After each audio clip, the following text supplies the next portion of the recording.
Hi, this is Corey Johnston, and today's lesson is going to take place in the 18th chapter in the book of Exodus.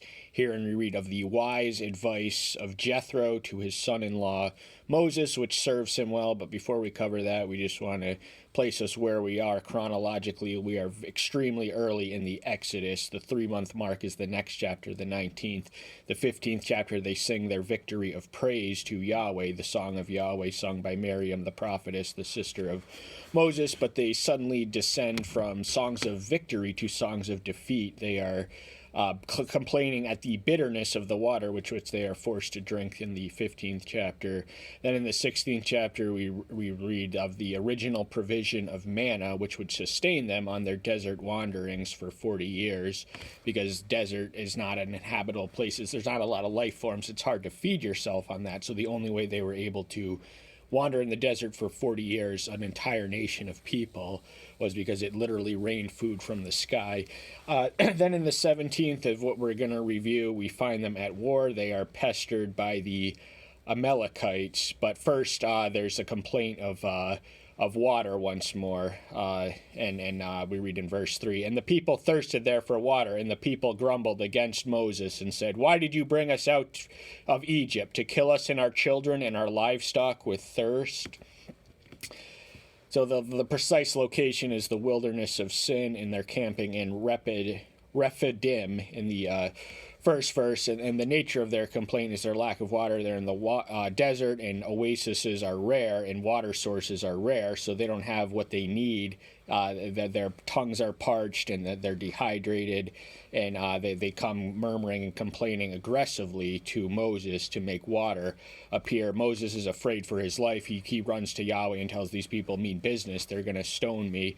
And then he tells them to take the same rod in his hand which he struck the river Nile in the first plague, and it turned it into blood. The same rod that had performed all these miracles was going to be the instrument of a miracle once more. And then we read in verse 5, "See, I am standing before you there on the rock of Horeb, and you shall smite the rock, and water shall come out of it, and the people shall drink." And Moses did so before the eyes of the elder of Israel. Horeb is another name for Sinai, so Sinai is also the place where they receive the covenant, beginning in the 19th chapter, and then especially in the 20th.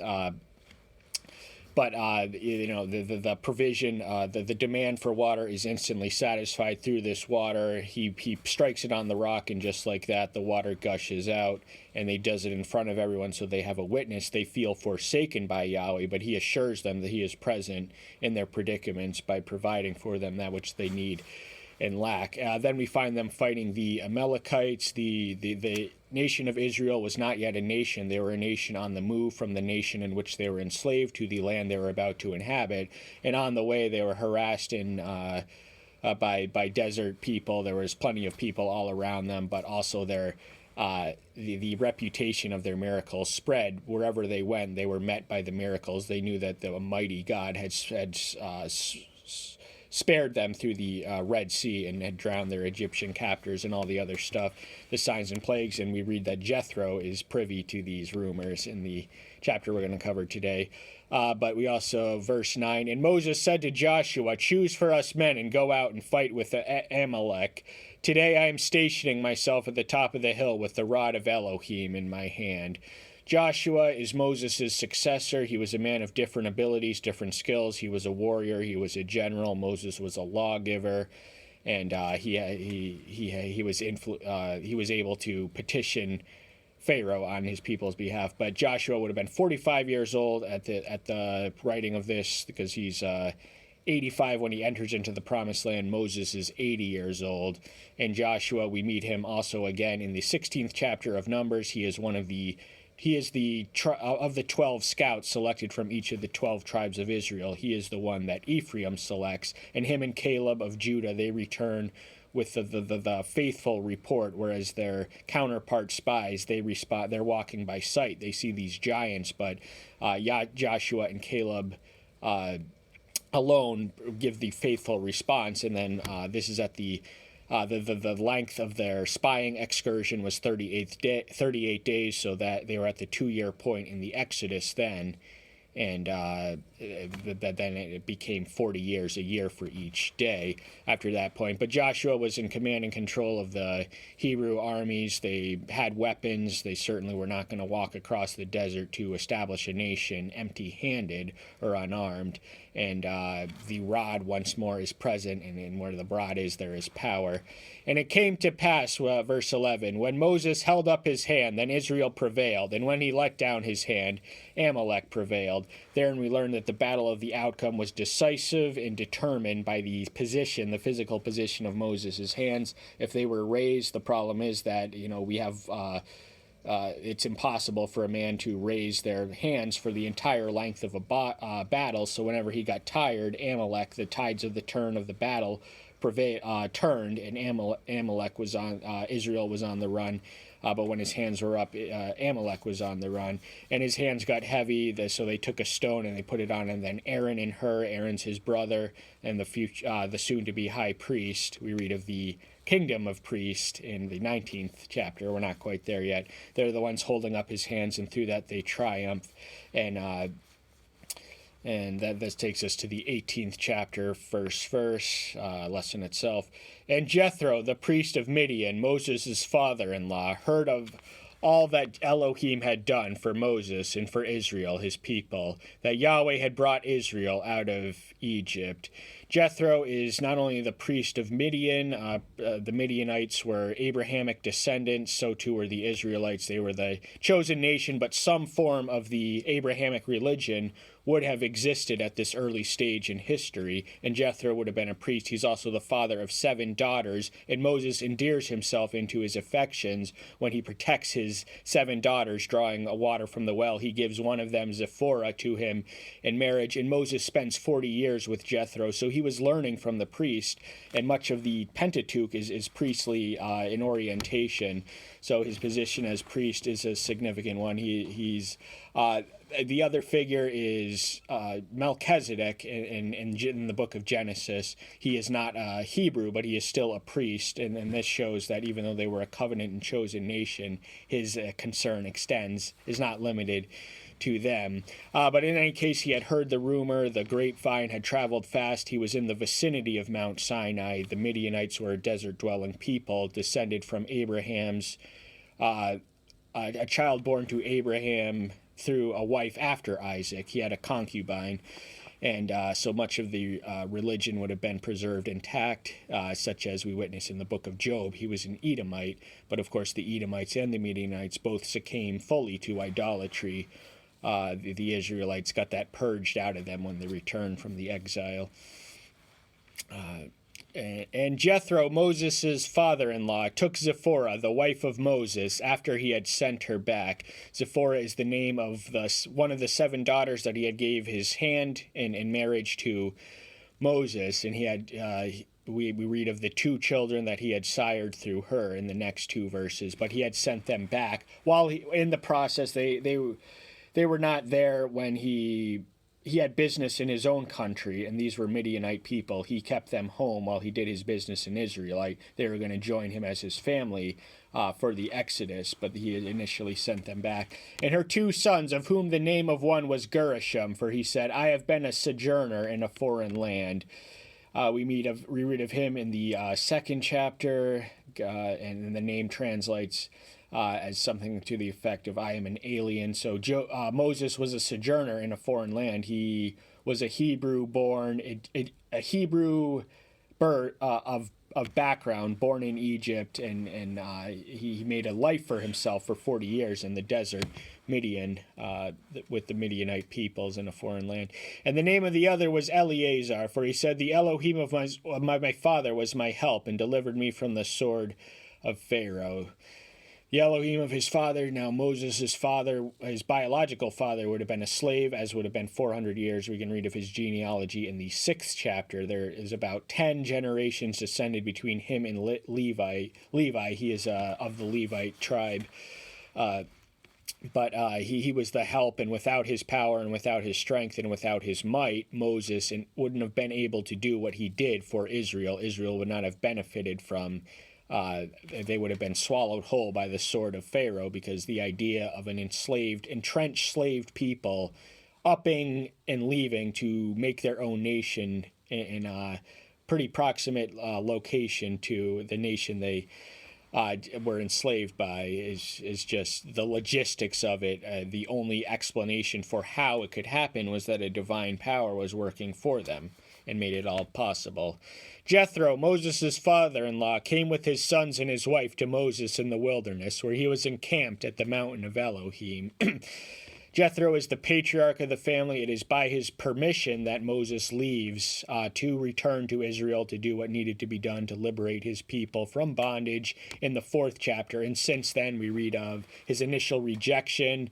Then the 6th chapter, we read that Israel is discouraged. And in the 7th through 11th, we read of the 10 plagues. Then in the 12th, it's the Passover. Then 13 and 14 are just them getting out of the land, and then 15 is the victory song, and we already covered what comes after that earlier in this lesson. And Moses went out to meet his father-in-law and bowed down and kissed him, and they asked each other about their welfare, and they went to the tent. This is something that families do. We have a concern for the welfare of our family members. He was a father-in-law, so he was not blood family, but family by marriage. And, of course, they would have been concerned. He heard all these wonderful things, these marvelous things, but he wants to know if he's all right. And Moses, of course, has no way of knowing that he is flourishing or he is well or any calamity had visited upon him. So this is a natural question and answer exchange to happen. And Moses told his father-in-law all that Yahweh had done to Pharaoh and to the Egyptians for Israel's sake, all the hardship that had come upon them the way, and how Yahweh had delivered them up.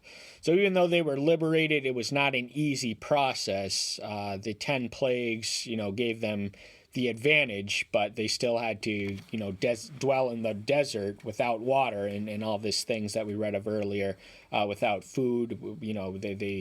They had the gold in their pockets that they had looted from Egypt and the shirts on their back, and they had all these things they had to carry because they were a nomadic people, but to carry the amount of luggage that a nomad would across the desert would be a more time-consuming process if the luggage wasn't there. And Jethro rejoiced for all the good which Yahweh had done for Israel, whom he had delivered out of the hand of the Egyptians. His heart and he is firmly invested in Israel's cause because he is related by marriage to the prince of Israel, the de facto prince of Israel, the leader of Israel, a newly liberated nation about to become a nation.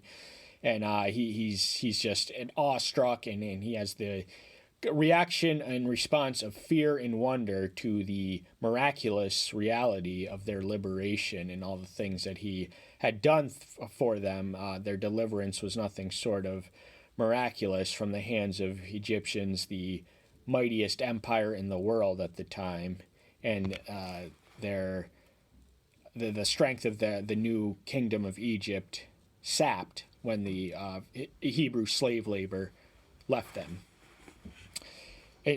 And Jethro said, "Blessed be Yahweh, who has delivered you out of the hand of the Egyptians and out of the hand of Pharaoh, and who had delivered the people from under the hand of Egypt."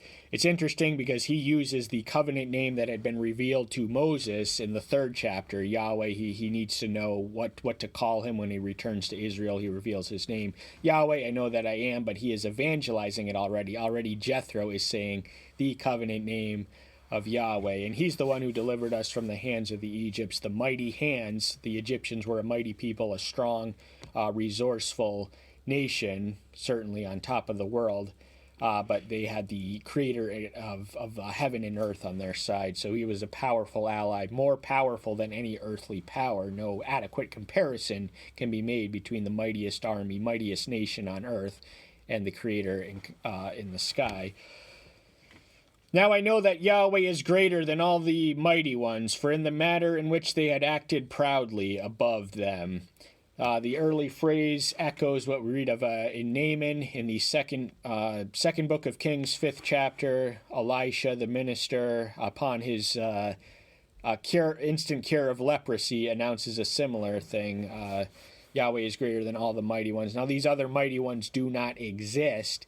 Yet, so he is self-evidently greater. The only metaphysical substance that these other mighty ones had was in the physical objects with which they were worshipped. They had no power. They could not answer prayers. They could not hear things. They had no existence. They had no life save that which was imagined. So, of course, his greatness is above and beyond any rival claimant.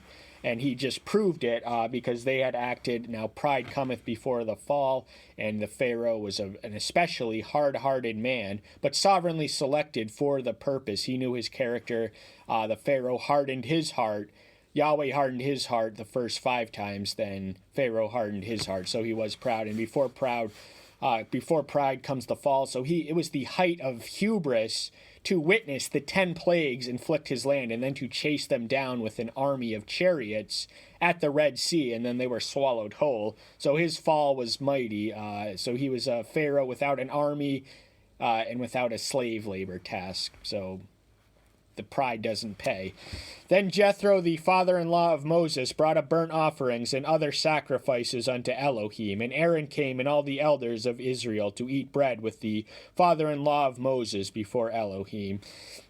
What's interesting here is Jethro, a priest, and Aaron, the high priest, the soon-to-be declared high priest, are in company with each other. So Jethro had an influence on Moses, a moral influence. He was a good person. He was his de facto father because Moses was an orphan and a stranger in a strange land, so he became not only his father-in-law, but his de facto father. And so the process of sacrificing would have been embedded. This is the ancient system of animal sacrifices. It's not quite as systematic as it will become in the book of Leviticus. There were very specific purpose. Burnt offerings means a certain thing. And but Aaron and all the elders, everyone who is everyone in Israel, the elders, the leaders, the who's who, were there eating with Moses and Jethro, and they were before Elohim. So his presence was there. He sanctified that gathering and that occasion with his presence. And it came to pass on the next day that Moses sat to rightly rule the people, and the people stood before Moses from morning until evening. Moses was the leader, the de facto and universally recognized leader. He is the one whose staff had unleashed the plagues and the miracles which had accomplished their deliverance. So the task of judging disputes and arbitrating disputes, which would have emerged among and in between the Israelite people, would have been his purview and his prerogative, and there's just not enough time in the day to see them all because they're there from morning until evening. So there's not enough hours as he is presently going. Now, Moses would have been influenced by growing up in Egyptian court. The codified laws was a development that never made its way into ancient Egypt. Their pharaohs ruled by fiat. So the codified law comes on Sinai, but he's trying to do everything himself at once. And as Jethro prudently advises, a more economically efficient division of labor with delegations, because he's exhausting himself through this inefficient process, which in his defense, he has no model to mimic save the Egyptian courts. And when the father-in-law of Moses saw all that he did for his people, he said, "What is this that you are doing for the people? Why do you sit by yourself, and all the people stand before you from morning until evening?"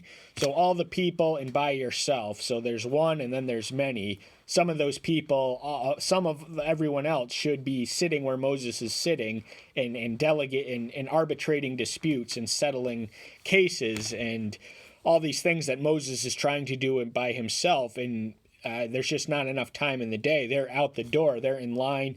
And if you show up late in the morning, you're lucky if you get there by evening. So he had to turn people away by the end of the day, end of the night, and the line would have renewed in the morning. But that's no way to live at all, to spend all day, every day, and throughout the day just handling people's businesses, managing their disputes and their deficiencies and all these things. And Moses said to his father-in-law, "Because the people come to me to seek Elohim." He's the one to whom they would have turned, and Moses spoke to Elohim as a man speaks to a friend. He had a special and very intimate relationship with him. So they knew that he was their access point to Elohim. They knew that he knew him in ways that no one else ever did. His superiority and supremacy over all the prophets is established in passages such as Numbers 12:6-8. When they have a matter, they come to me, and I rightly rule between one and another, and make known the laws of Elohim and his Torah. The Torah was not yet written, but there was laws. Moses would have had this by revelation. He would have been ruling, and his authority would have been delegated. He would have been ruling in the power and then the might and then the mind of Elohim. So whenever a petitioner presented themselves, he would rule. He would rightly rule, and this takes time because to arrive at the correct decision is not as efficient. He could have, judged each case without hearing it, but he really took the time to rule rightly. But that is the only way that these unattended to justice seekers could have the attendance that they sought and needed was if he spread the labor. And the father-in-law of Moses said to him, "What you are doing is not good." So there's nothing wrong in assuming the leadership mantle, the role, the doing that no one else can do, but it is wrong. What is not good is that he is not being able to do what no one else can do because he's so busy doing things that other people can do. He should recognize, based on the character reference, he knew a lot of the people that he delegated, and by their character, it forms the criteria through whom he selects the 70 men to whom he delegates this responsibility that he was handling by his lonesome on his own at this point. Remember, this is very early in the Exodus. Now, both you and these people with you shall certainly wear yourselves out, for the matter is too heavy for you. You are not able to do it by yourself. This is obvious. He could not keep living the way he was living, just with the line out the door and just not enough time in the day to judge. And he's exhausting himself through his own inefficient planning and his whole inefficient approach to the matter at hand. He's assuming too heavy a load for him. It is irresponsible for a leader to assume the level of responsibility that he was assuming for himself. Now listen to my voice. Let me counsel you, and Elohim be with you. Stand before Elohim for the people, and you shall bring the matters to Elohim. So he's telling him, listen to my voice. What I have to say is important. This advice and instruction is beneficial if you will heed it. You keep doing what you're doing. Stand before Elohim for the people. And bring the matter before Elohim. But there is something else that we read in the next verse, verse 20. And you shall warn them of the laws of the Torah, and show them the way in which they should walk, and the work which they do. So he's exalting him to the exemplar and standard, the living witness, the written Bible and the walking Bible, according to the slogan that we are the only Bibles that some people read. This puts an emphasis on our behavior and example. But he needs to make the laws known. These were not yet codified. Sinai is 2 chapters away, the Decalogue and the 10 Commandments. So before they have it written in stone, he needs to make it known to men who are with them. And he is to pick out characters whose characteristics and behaviors are modeled around his own. But you yourself seek out from all the people able men who fear Elohim, men of truth, hating unfair gain, and placing them over them to be rulers of thousands, rulers of hundreds, rulers of 50s, and rulers of 10s. So the criteria is the character, the irreproachable integrity, the unblemished hypocrisy. They have to hate bribes. So the temptation for bribe, the perversion of justice through a richer petitioner can bribe the judge to get the ruling to his favor and his advantage. There's to be no place in that. So the worst thing that Moses could do was spread the labor to those who were unworthy to assume the task. So these characteristics and these qualities had to be all alive, present, and palpable in all the men he selected. Then the mathematics, it just makes sense, have a hierarchy and an order to the the authority you are about to delegate. So right now he's trying to do everything all by himself, and that just cannot last. It is indefinitely unsustainable. And they shall rightly rule the people at all times, and it shall be that they bring every great matter to you, but they themselves rightly rule every small matter. So make it lighter for yourself, and they shall bear with you. So in the United States of America, we have the Supreme Court. This is where the cases of the most public interest and the most controversy and the most significance are delegated. This entire process to be kicked up by there, you have to go through the lower courts, which are, so Moses is the Supreme Court in this division of labor, and the lesser courts, the local courts are these other men's, these underlings. We can understand their equivalency by whether they rule over thousands, hundreds, fifties, or tens, but so don't trouble yourself, don't overburden yourself with the inconsequential and the irrelevant and the petty and just the mundane and trivial laws of. So the reason that our court systems are clogged is because it's this whole process of adjudication, but it could have been smooth and efficient along these Mosaic lines. So lighter for yourself, for they shall bear with you. So the load that he is currently holding is far too heavy for him to hold. But if he distributes the labor and divides the responsibility, then he will be able to walk straight, metaphorically speaking. If you do this word, and Elohim shall command you, then you shall be able to stand, and all this people also go to their place in peace. So it's a win-win situation. It's better for Moses. He's able to have the liberty to do things other than hear complaints all day, every day, and throughout the day. And these people will have their peace. They will have their justice meted out by 70 worthy men, not just any people, but people of the characteristics of which we read in the 21st verse. So the aim and end is peace. That is why justice systems exist, in order that we may live in harmony and quiet and peace. And Moses listened to the voice of his father-in-law and did all that he said.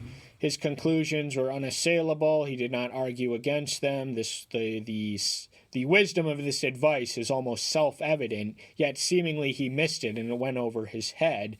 And to his defense, there was no precedent or anything for him to do. He was raised in court life, so he would have had some indication of procedure. And that is what he's basing it on. But other than that, he doesn't have any model or experience to emulate.